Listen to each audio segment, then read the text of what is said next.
Сәлеметсіңдер ме, құрметті оқушылар? Қазір бізде әдебиеттік оқу сабағы.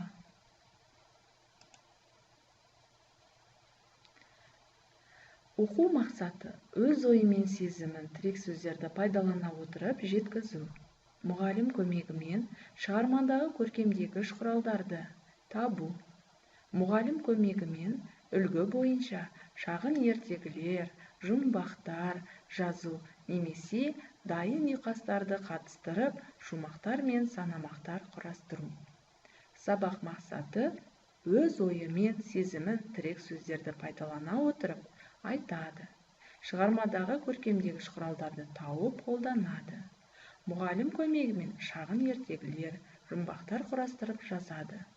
Бағалау критерийлері өз ойы мен сезімін жеткізу үшін тірек сөздерді қолданады. Шығармадағы көркемдегіш құралдарды тиімді пайдаланады. Тақырыпқа сәйкес шағын ертегі құрастырады.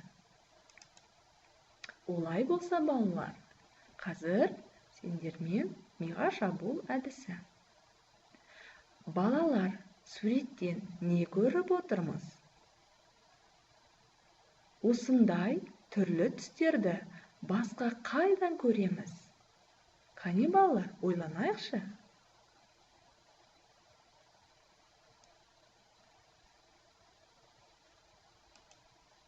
Өте жақсы, балалар. Осындай әдемі түрлі түстерді біз кемпір-қосақтан көре алады екенбіз, иә? Олай болса, бүгінгі сабағымыздың тақырыбы кемпір-қосақ. Мұзафар Әлімбаев атамыздың өлеңі.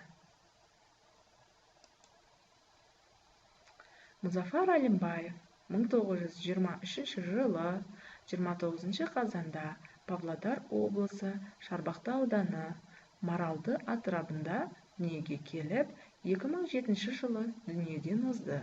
Қазақстанның халық жазушысы, мемлекеттік сыйлығының лауреаты. Ал балалар, осы кемпір-қосақ қалай пайда болады екен? Осыны біз білу үшін төмендегі сілтемені басып, қысқаша шағын бейнероликті тамашалайық бірге.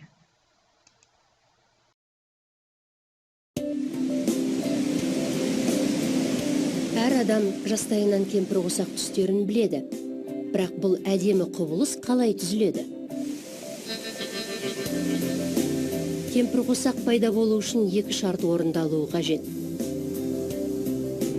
Күн аз ғана сүйір бұрышпен сәуле түсіріп, жаңбыр суынан, тұманнан, су бүркемесінен не таңғы шықтан шағылуы керек.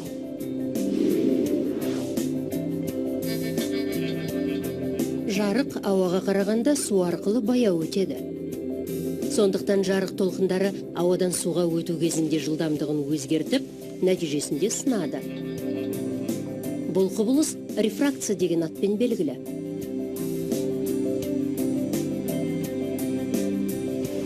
Күннің ақ сәулесі жаңбыр тамшысына енген бойда сынады. Күн сәулесі тамшының ішінде шағылып, одан шығар кезде қайта сынады.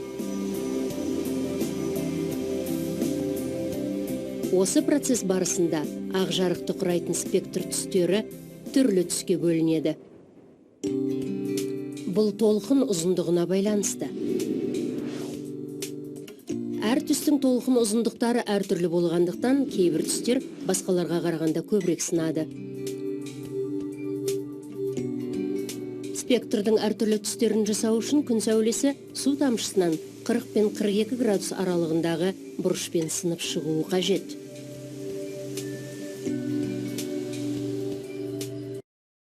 Жарықтың әрбір жаңбыр тамшысынан нақты бір бұрышпен сынып шығу салдарынан біз кемпір-қосақты доға ретінде көреміз.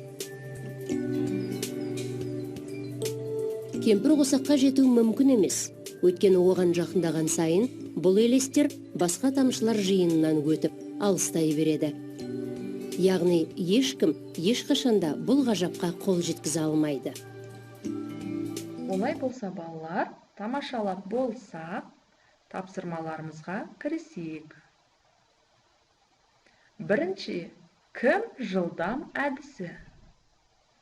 Өлеңді мәнерлеп оқып, ішінен тірек сөздерді табыңдар.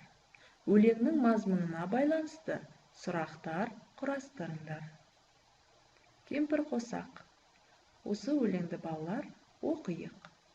Бұл жерде дескриптор өлеңді мәнерлеп оқыды, өлеңнің ішінен тірек сөздерді таба алды, сұрақтар құрастырды және сұрақтарға жауап бере алды. Олай болса, балалар, өлеңді оқып бастайық.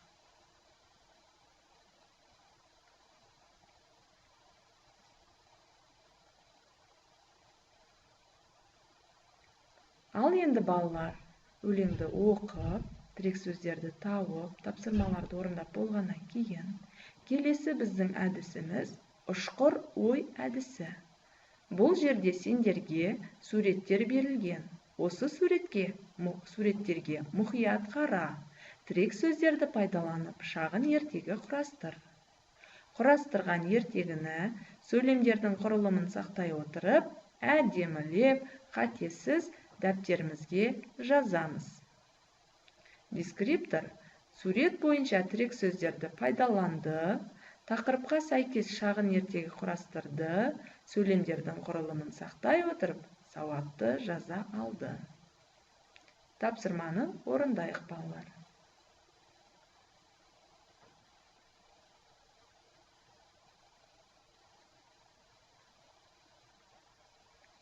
Ал балалар, тапсырмаларды орындап, кішкене шаршап қалған боларсыңдар. Олай болса, сергіту сәтін жасап алайық. Сергіту сәті заряд алу деп аталады. Оқушылар, орындарымыздан тұрып, дене жаттығуын біреуіміз көрсетейік, ал қалған оқушылар соны қайталаймыз. Солай жалғастыра береміз. Сергіту сәтінде біздің денеміз демалып, шаршағанымыз басылып, көңіліміз көтеріліп қалады.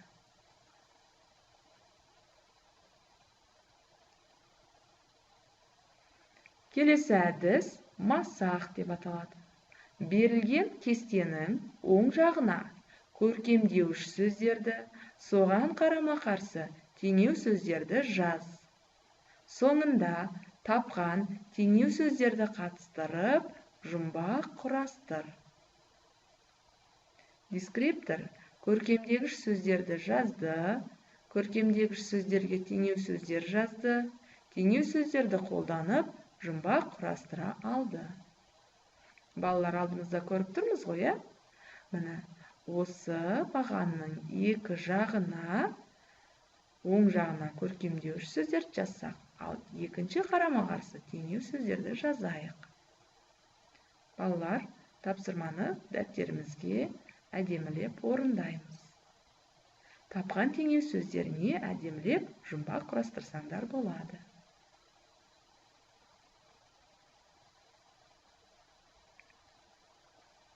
Ал енді балалар, бағалау.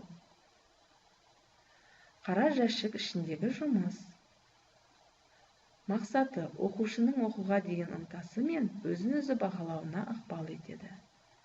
Сабақ соңында балалар, енді сендер бір-біріне тиімді сұрақ қойғызу арқылы кері байланыс жасатайық.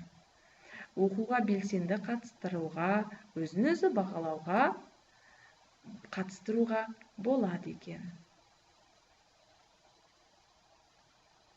Балалар, үйге тапсырма Дарын онлайн платформасынан осы сілтемелерді басу арқылы тест тапсырмаларын орындаймыз.